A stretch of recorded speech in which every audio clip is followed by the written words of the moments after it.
aynan shu terak puxi, ya'ni terakda gullash paytidagi uchadigan changlar hisobiga bemor 3-4 yildan beri bezovta bo'lib kelgan. Ya'ni burun bitib, oqib, aksirib, bir ikkita yo'tallar qo'shilgan.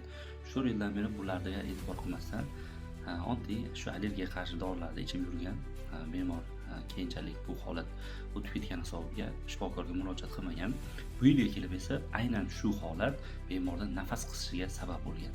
Hozirda bemorda nafas qisib, yo'tal, hushtaksimon tovushlar, bundan tashqari yurganda hansirash, ozgina yurganda ham hansirashlar bo'lyapti.